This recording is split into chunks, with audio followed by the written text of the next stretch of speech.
أستغفر الله إن الله كان توابا أستغفر الله إن الله كان توابا أستغفر الله إن الله كان توابا أستغفر الله إن الله كان توابا أستغفر الله إن الله كان توابا أستغفر الله إن الله كان توابا أستغفر الله إن الله كان توابا أستغفر الله إن الله كان توابا أستغفر الله إن الله كان توابا أستغفر الله إن الله كان توابا أستغفر الله إن الله كان توابا أستغفر الله إن الله كان توابا أستغفر الله إن الله كان توابا أستغفر الله إن الله كان توابا أستغفر الله إن الله كان توابا أستغفر الله إن الله كان توابا أستغفر الله إن الله كان توابا أستغفر الله إن الله كان توابا أستغفر الله إن الله كان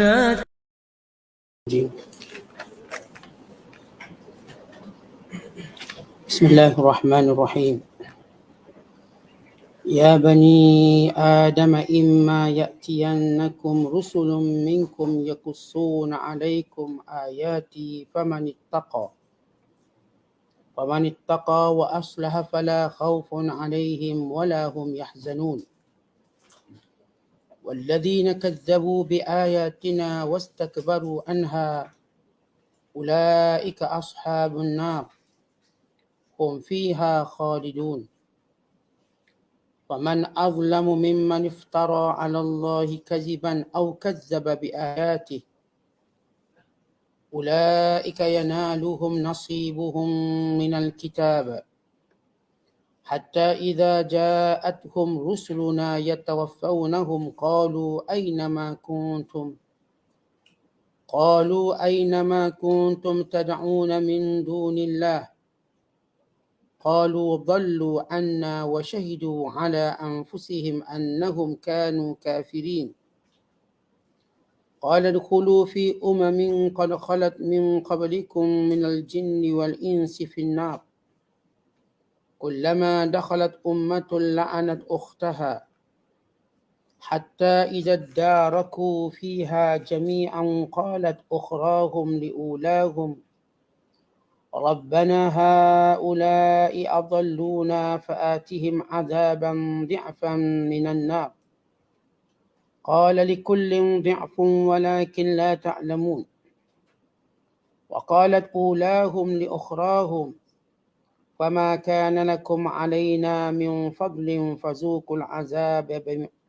فذوقوا العذاب بما كنتم تكسبون إن الذين كذبوا بآياتنا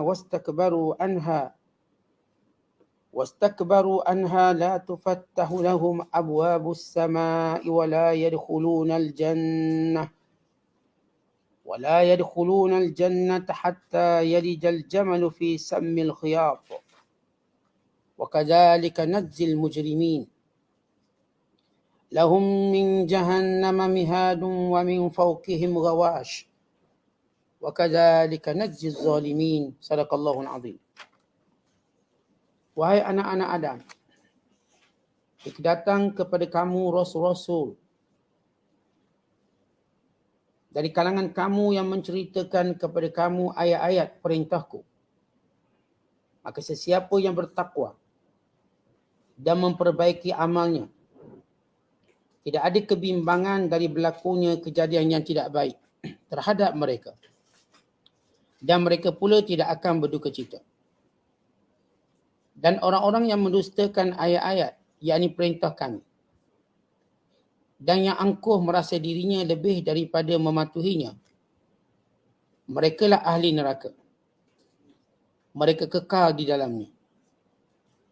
Maka tidak ada yang lebih zalim daripada orang yang berdusta terhadap Allah atau yang mendustakan ayat-ayatnya. Orang-orang itu akan mendapat bahagian mereka di dunia dari apa yang telah tersurat bagi mereka.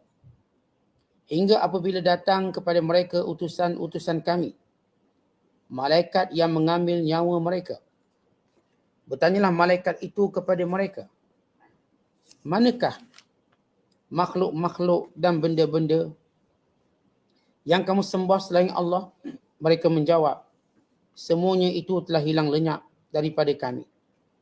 Dan mereka pula menjadi saksi terhadap diri mereka sendiri bahawa mereka adalah orang-orang yang ingkar. Allah berfirman, masuklah kamu ke dalam neraka bersama-sama umat-umat yang terdahulu daripada kamu, dari jin dan manusia. Tiap-tiap satu umat yang masuk mengutuk akan saudaranya, golongannya sendiri. Hingga apabila mereka semua berhimpun di dalamnya, berkatalah golongan yang akhir mengenai golongan yang pertama di antara mereka, wahai Tuhan kami, mereka inilah yang telah menyesatkan kami.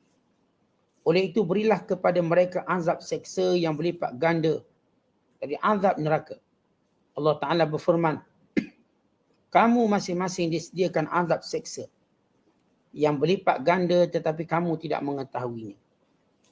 Dan berkatalah golongan pertama, ketua-ketua di antara mereka, kepada golongan yang akhir, yakni pengikut-pengikutnya, jika demikian hukuman Tuhan, maka tidak ada bagi kami, tidak ada bagi kamu sebarang kelebihan atas kami. Allah berfirman, oleh itu rasalah kamu azab seksa disebabkan apa yang kamu telah usahakan.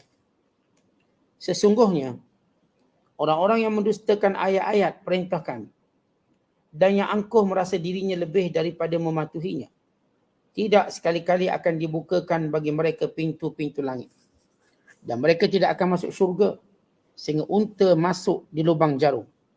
Dan demikianlah kami membalas orang-orang yang melakukan kesalahan. Disediakan untuk mereka hamparan-hamparan dari api neraka. Dan di atas mereka lapisan-lapisan penutup dari api neraka. Dan demikianlah kami membalas orang-orang yang zalim disebabkan keingkarannya.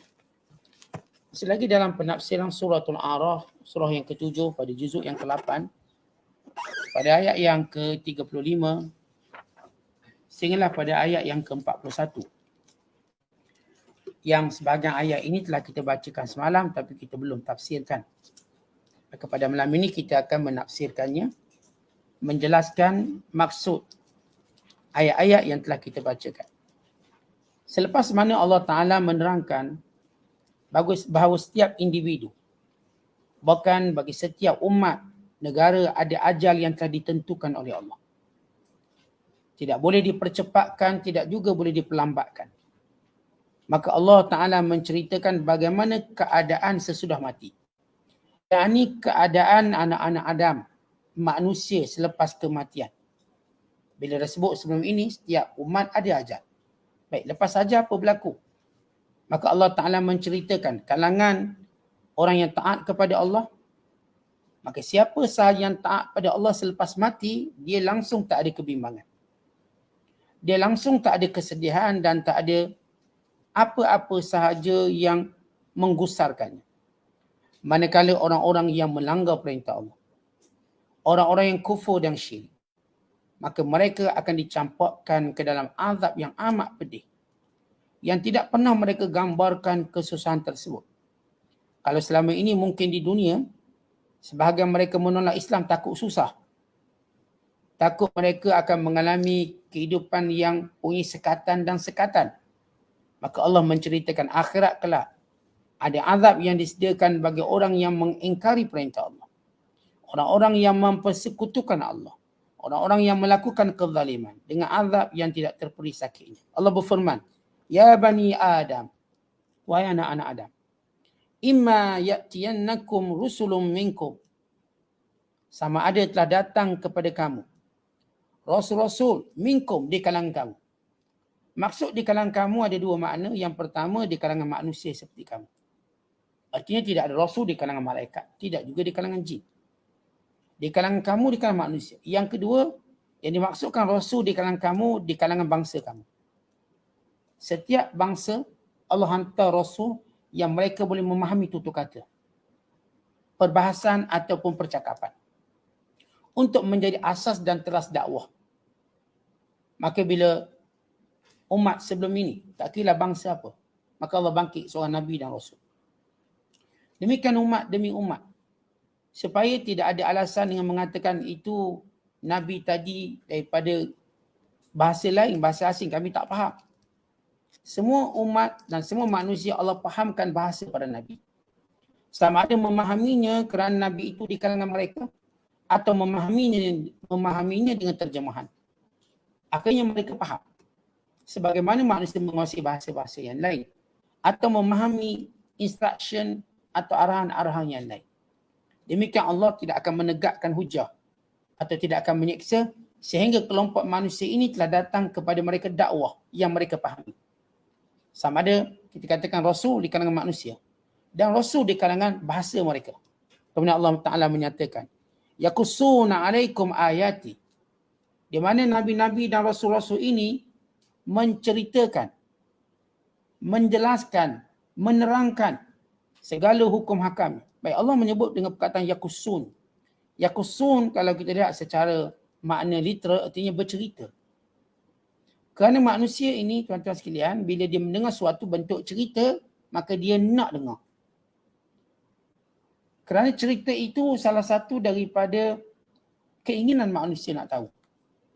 Maka para Nabi dan Rasul dalam dakwah mereka ini, mereka bawa satu perkara yang manusia ingin tahu. Sebagaimana manusia berminat nak tahu cerita. Dan para Rasul dan Nabi ini membawa berita tadi dengan jelas dan terang. Sebagaimana kalau kita katakan filem yang box office sebagai contoh, yang pecah panggung sebagai contoh. Dia mesti ada suatu mesej yang jelas dan mudah dipahami. Dia tak berbelit-belit. Kalau filem tu berbelit-belit jalan cerita, orang tak faham, orang takkan tengok.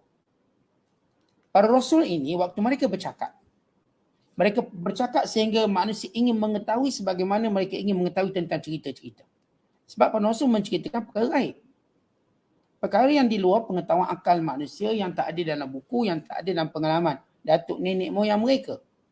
Bercerita tentang manusia pertama, bercerita tentang Adam yang berada di syurga, bercerita tentang iblis yang dia musuh manusia, bercerita tentang dialog mereka, bercerita bagaimana diturunkan kerana melanggar perintah Allah, bercerita pada perkara yang memang manusia ada satu tasyawuk, nak tahu benda ni. Dan keinginan ini terus ada. Sebab itu Al-Quran sifatnya bila dibaca dan diteliti dan diiltizam, ditadabbur, ada benda yang akan mendorong kita untuk tahu lebih lagi dan lebih lagi. Inilah keajaiban Al-Quran dan mukjizatnya. Maka Allah Ta'ala menyatakan, Famanittaqa, siapa yang menerima Rasul ini dengan bertakwa, yakni menjunjung perintah dan larangan. Kerana para Nabi dan Rasul, di sebalik mereka membawa peringatan-peringatan berkait dengan syurga dan neraka, maka bagi melalui jalan ke syurga, mereka menceritakan dan membawa perintah dan larangan. Jalan-jalan yang perlu diikuti. Sistem dalam ibadat, dalam muamalah, dalam akhlak. Kerana semua ibadat-ibadat kita ni ada satu sistem. Dia bukan sembrono. Bermula daripada takbiratul ihram, berakhir dengan salam. Dia ada sistem. Tak boleh kita buat suka kita. Daripada berdiri, baca Fatihah, baca surah. Tak boleh baca surah dulu, baca Fatihah. Kemudian baca surah. Kemudian kita kena rokok. Kemudian kita kena i'tidal. Tak boleh i'tidal dulu baru nak rokok. Tak, ini peraturan. Semenjak ia diturunkan sehingga hari ini. Semua ibadat ada peraturan untuk menunjukkan sistem. Maka para nabi dan para rasul ini membawa perintah Allah, membawa larangan Allah yang bersistem. Artinya bukan saya katakan perintah ni buat suka-suka kita.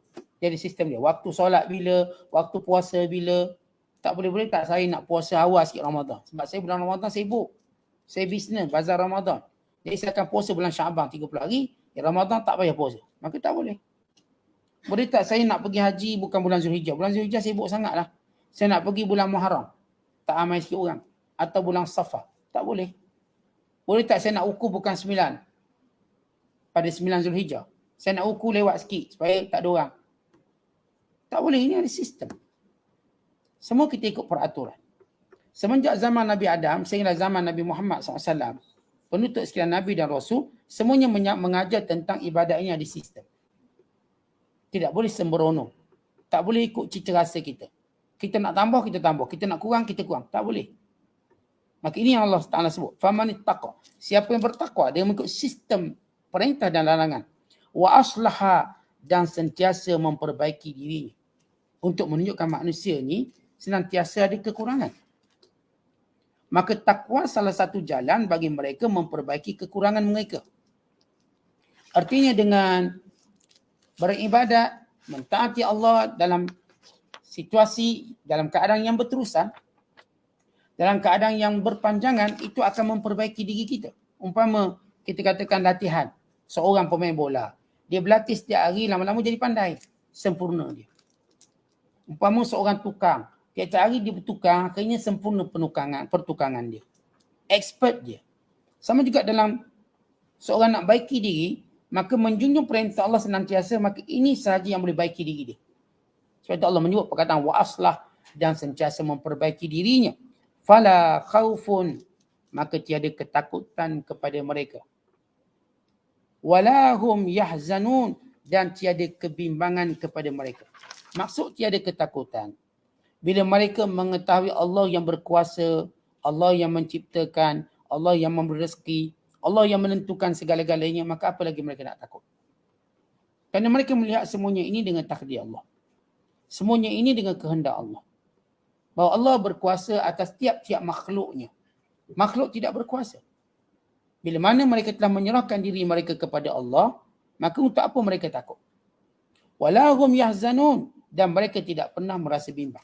Baik, ayat ini, kata para ulama, merujuk kepada keadaan orang beriman di hari akhirat kelak. Akhirat kelak dengan huru-hara yang dahsyat, dengan kegelapan, dengan azab, dengan keadaan manusia yang pelbagai, yang mengharungi peluh-peluh mereka. Ada yang ke buku lali, ada sampai ke lubang hidung mereka.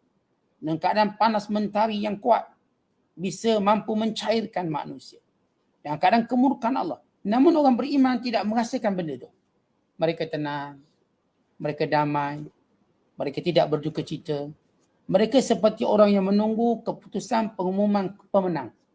Atau mereka seperti orang sedang menunggu hadiah. Tersenyum riang, bergembira, menunggu bahagian mereka. Begitu maksud. Orang beriman tidak bimbang, tidak takut, dan mereka tak akan duka cita. Yang berduka cita ialah orang-orang yang dahulu berdosa di dunia dan tidak bertaubat. Dan orang-orang yang mensyirikkan Allah, kerana mereka tahu hari ini mereka dihukum. Sebab itu Allah sebut selepas itu, walladzina kazzabu biayatina. Adapun orang yang mendustakan ayat-ayat kami, yakni perintah-perintah kami. Wastakbaru anha, dan sombong. Mereka katakan ini bukan label kami nak buat perintah Allah. Kami orang moden, kami orang kaya, kami orang yang sekian, tak perlu ikut perintah ini. Sebab kalangan mereka melihat perintah Allah itu sebagai ortodok, sebagai benda yang bawah. Kerana menjadi kebiasaan manusia, syaitan buat apa kepada manusia? Perkara mungkar dianggap ini golongan yang high standard ataupun standard yang tinggi. High class. Bila buat taat dia nampak low class. Tuan-tuan pergi masjid nampak macam hendak. Pergi judi nampak kaya. Masuk rumah Allah nampak ni orang-orang yang agak ortodok fundamental. Bila masuk ke pusat-pusat maksiat, oh ini orang-orang yang bergelar dengan gelaran-gelaran yang hebat. Bila seorang itu mematuhi perintah Allah, dipandang kekampungan. Jadi pakai tudung makcik kampung ni. Kawan ni baru umur 21. Dia kata, buat apa kamu tuakan diri kamu sebelum kamu tua? Ni tudung orang tak muda-muda tak pakai tudung lah. Masuk 60 baru pakai tudung. Itu pun sebab nak sarut uban. Ataupun kepala dah botak.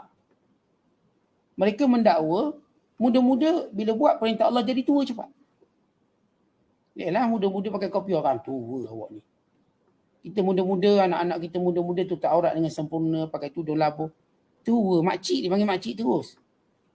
Maka ini, kita katakan mentaliti golongan yang mendustakan ayat Allah. Kerana mereka setiap kali ibadat itu diperintahkan, mereka sombong. Mereka rasa, kami tak layak buat benda ni. Kami lebih hebat pada benda ni. Untuk kami sujud, untuk kami puasa, untuk kami tutup aurat. Ini bukan level kami. Ini golongan yang ingkar. Yang haram, mereka langgar semua. Mereka anggap kalau semua haram, macam mana ekonomi nak berkembang. Kalau semua haram, macam mana kita nak berniaga. Kalau semua haram, macam mana kita nak jadi kaya. Seolah-olah mereka menyangka perintah Allah menjadikan mereka akan menempa kecelakaan di dunia. Walhal, mengikut hawa nafsu itulah kecelakaan dunia dan akhirat. Kita ada satu manusia dibina sentimen, kononnya dengan beragama kita tak akan dapat dunia. Sebab kami nak dunia. Orang agama tak layak dapat dunia ni. Mereka lupa dunia ni milik Allah dan Allah beri pada hamba-hamba yang dikehendaki. Dan Allah Ta'ala telah menunjukkan contoh bagaimana orang yang bertakwa yang menjaga dunia. Tetapi dengan kesombongan mereka, mereka menganggap semua perintah-perintah Allah ini menghambat kemodenan mereka. Menghambat untuk mereka menjadi kaya, bebas. Lalu Allah sebut, wastakbaru anha. Mereka sombong. Tak pandang ni. Tak pandang rumah Allah. Tak pandang Al-Quran. Mereka pandang ni buku di siapa yang ni? Ni Captain Spencer. Ini yang tulis Captain Future. Tu kita baca. Ini Al-Quran apa sangat? Orang kampung baca makcik tua. Makcik rabung mata baca Quran kata mereka. Yang baca buku kononnya hebat buku ni. Menolak Tuhan itu dan ini baru buku. Ditulis oleh profesor. Hebat. Walau dibaca satu hasil karangan manusia yang penuh dengan kelemahan. Pengalaman yang penuh dengan kegagalan. Yang penulis itu sendiri gagal dalam hidupnya. Tidak ada hebat penulis tadi. Tapi dia berbangga dengan orang yang gagal. Untuk dia menempuh jalan yang gagal. Ini orang yang sombong. Quran tak nak baca. Hadis Nabi tak nak baca. Tak, kita dengar daripada golongan ahli falsafah. Ini hadis Nabi kekampungan. Ini orang yang istakbar. Sombong. Mereka lupa dalam Quran ada segala keajaiban. Dalam hadis Nabi itu ada segala kelengkapan hidup mereka. Kemudian Allah Ta'ala berfirman, Ulaika ashabun nar. Mereka lah orang yang akan menghuni neraka. Hum fiha khalidun. Mereka akan kekal di dalamnya. Bila Allah menyebut orang yang jahat ini, yang menolak ayat Allah dan sombong, maka Allah nak sebut lagi bagaimana sikap mereka. Allah berfirman, faman azlam. Siapakah yang lebih jahat? Siapakah yang lebih penjenayah? Mimman iftara 'ala Allahi kadhiba.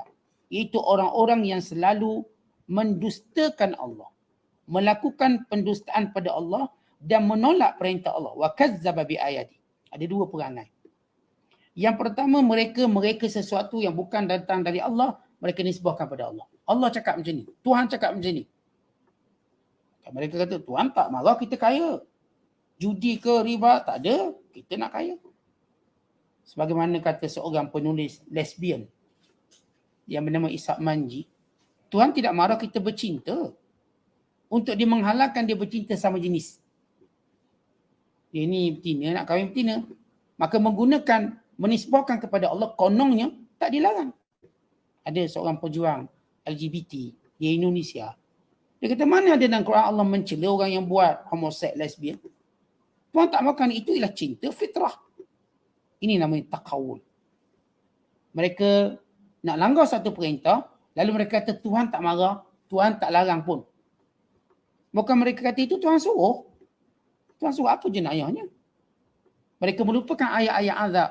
Bagaimana orang-orang yang melakukan seks ini dibinasakan oleh Allah dengan kebinasaan yang tak pernah berlaku kepada yang lain. Dengan diangkat bumi, ditelingkupkan bumi, direjam dengan api neraka. Batu-batu daripada api neraka. Ayatnya begitu jelas. Tapi mereka tak ada. Begitu mereka mempermain taqawwu 'ala Allah.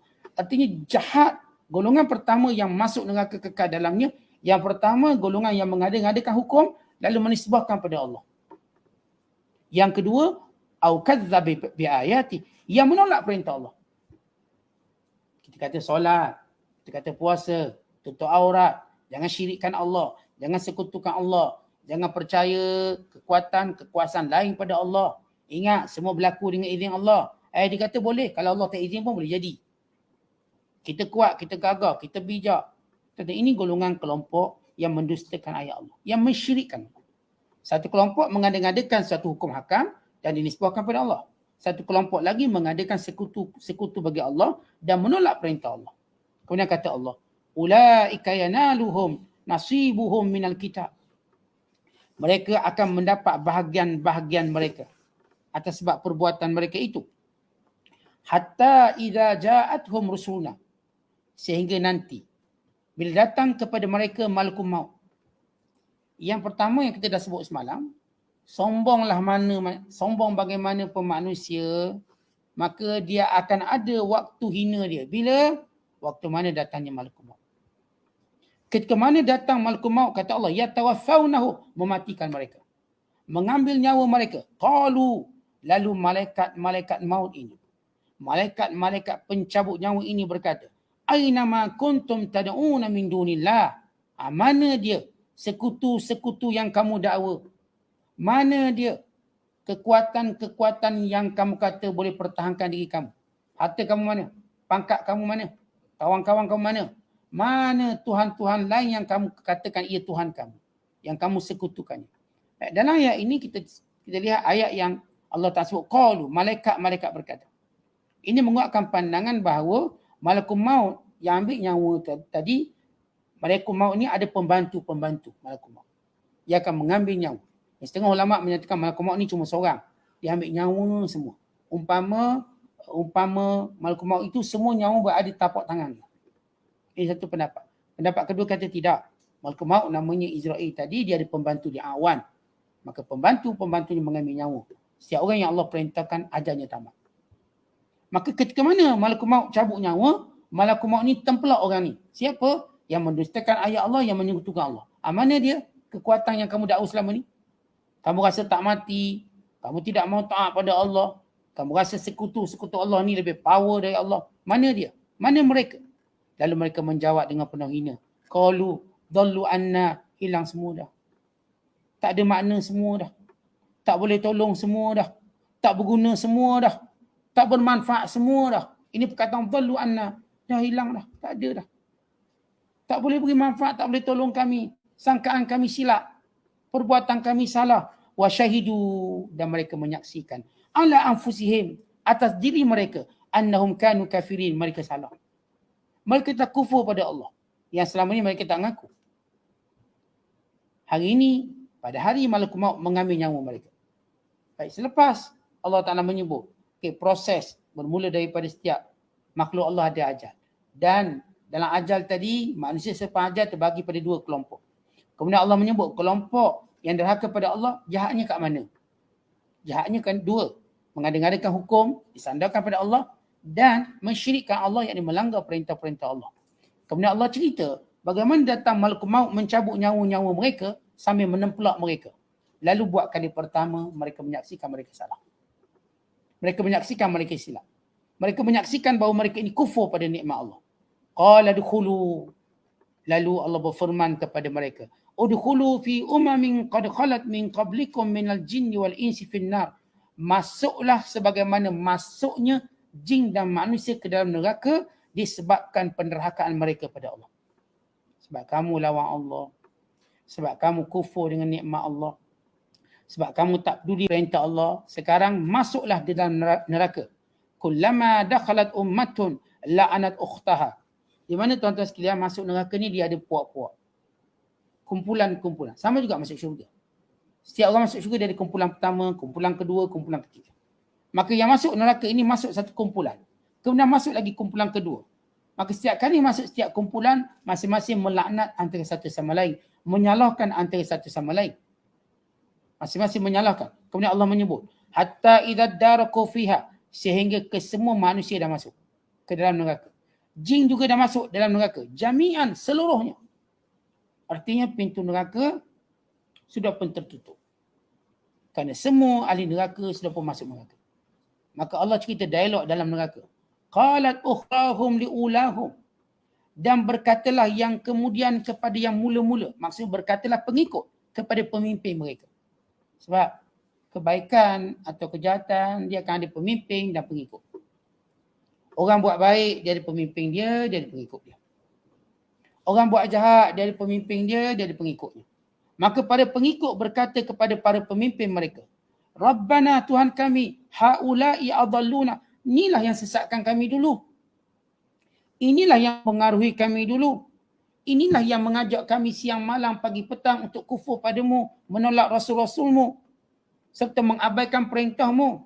Ya Allah, fa'atihim, datangkan, bawakan, kenakan kepada mereka azaban dhi'fan minan nar, azab berkali ganda daripada kami. Sebab kami sesak kerana mereka. Jadi biarlah mereka dapat azab berkali ganda. Maka Allah menjawab, qala likullin dhi'f. Semua kamu ni diganda-ganda azab.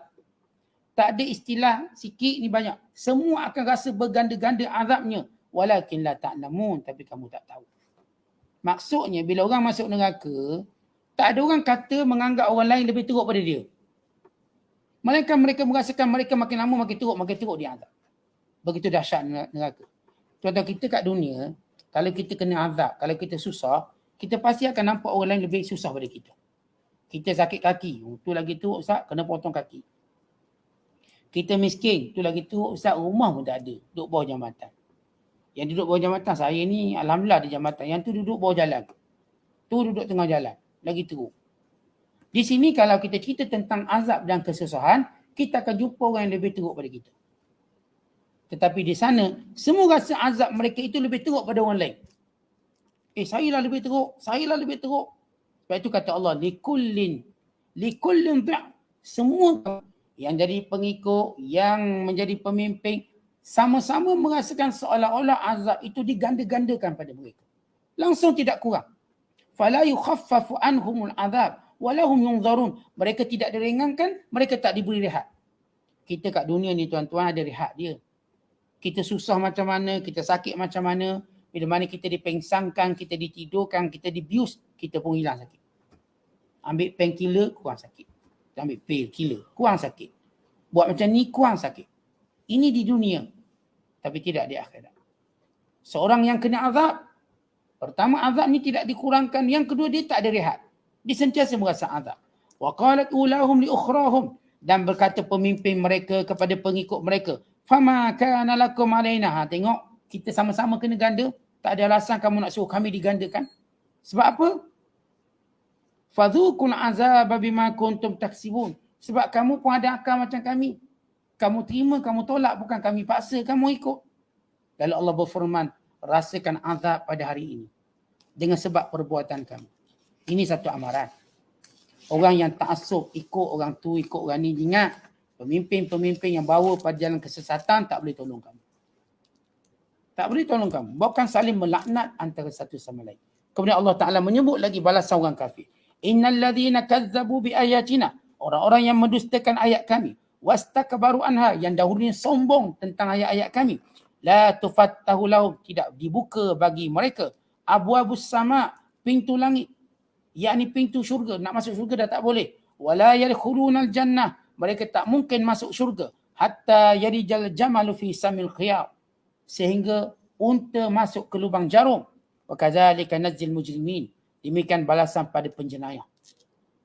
Penjenayah sebenar yang mensyirikkan Allah, yang melawan perintah Allah.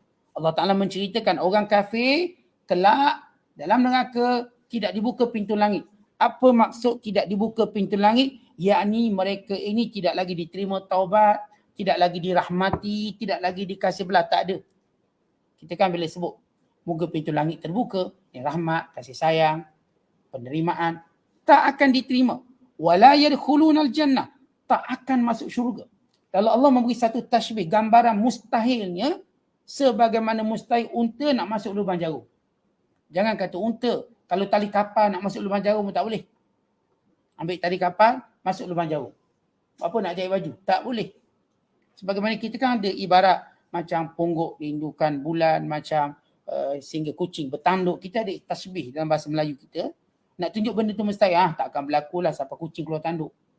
Ni macam pungguk rindukan bulan. Bulan tak jatuh-jatuh pun. Bila kita nak sebut satu benda mustahil, kita buat satu gambaran yang benda tu tak berlaku. Allah di sini beri satu gambaran yang memang mustahil berlaku. Apa dia? Unta masuk dalam lubang jarum. Semua kita tengok jarum. Dan jarum mesti ada lubang. Kata lubang tu, lubang jarum, kalau kita masuk, benang yang seumpama dia pun kita terpaksa, Leo lah, intan macam tu lah. Kena fokus tu. Baru masuk. Itu bukan yang muda-muda. Yang tua-tua jangan harap dapat masuk. Ni, mak kita panggil, awang sini. Tolong masukkan. Saya ingat masa zaman saya kecil-kecil dulu, kalau mak saya nak masukkan lubang jarum, saya lah mangsa. Sini. Sini, masukkan lubang jarum. Sebab mata kita masih tajam. Tapi kalau giliran kita pelak, sekarang kita pelak langit anak-anak kita. Sini, masukkan lubang jarum. Itu kalau pakai benang biasa. Tetap bayangkan kalau unta nak masuk lubang jarum lagi tak boleh. Nak beritahu orang kafir, orang yang syirikkan Allah, orang yang mendustakan perintah Allah, dengan bahasa lain kufur pada Allah, tidak beriman, mustahil mereka keluar dari neraka. Kekal selama-lamanya. Maka kenapa kita nak cemburu orang kafir banyak harta, banyak pangkat, itu ini. Tentang yang menunggu neraka. Sebab itu kita patut rasa bertuah beruntung. Kita orang beriman, kita Islam. Dan nanti kalau kita mati, anak-anak kita beriman, boleh menyampaikan lagi doa. Boleh menyampaikan lagi jariah-jariah. Ni orang kafir kalau dia mati, anak dia pun tak boleh buat apa. Anak dia tak boleh tolong apa dah. Kalau anak dia beriman sekalipun tak boleh tolong. Sementara kalau anak dia juga kafir. Kalau katakan ayah dia kafir, ayah dia pun mati. Dia beriman, dia baik, tapi dia pun tak boleh tolong. Dia tak boleh sampaikan doa. Dia tak boleh buat amal jariah. Tuhan dah tutup pintu langit, pintu rahmat. Kan itu kita tuan-tuan kadang-kala kita lupa menilai apa yang bernilai yang Allah beri pada kita. Tapi kita duk tengok suatu benda yang akan ditinggalkan sebagai satu nilai.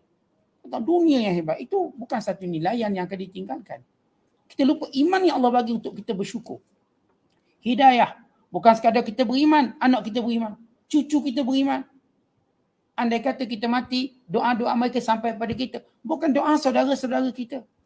Setiap kali khatib baca khutbah, doa Allah maghfir lil muslimin wal muslimat. Ya Allah ampunkan dosa sekalian orang Islam. Lelaki dan perempuan, kita dapat bahagian. Diaminkan setiap Jumaat, kita dapat bahagiannya. Setiap itu belum cerita orang doa-doa yang lain. Maka untungnya orang beriman. Ada nilai iman yang sentiasa berganda nilainya. Berbanding dunia yang sentiasa menurun nilainya. Bila mana kita makin tua, apatah lagi bila kita mati. Lahum min jahannama mihad. Dan bagi mereka azab neraka jahannam. Tempat kembali mereka. Wa min fawqihim ghawash. Dan di atas kepala mereka penutup daripada api neraka. Wa kadzalika najziz zalimin. Demikianlah balasan orang-orang yang kafir, yang zalim, yang kufur, yang telah menyekutukan Allah, yang telah mengadakan hukum selain daripada hukum Allah. Tuan-tuan dibakar dalam neraka, kemudian ditutup pula dengan bekas api neraka lagi. Dia macam kita masak ayam, tuan-tuan, masak ayam. Masak api bawah tu dah cukup ayam tu masak, kita pun tutup pula ayam tu. Meluap ke atas untuk jadi lebih masak lagi. Itu periuk kosong kita tutup, tudung periuk kita letak. Ini kan pula tudung api neraka, tudung neraka dari api neraka. Dipanggil rawash, penutupnya. Di bawah api, di atas api. Bayangkan manusia dalam tu macam mana. Bukan kata rentung, tak ada apa. La tubki wa la tadha, tak tinggal apa-apa kata Allah. Tulang pun tak ada.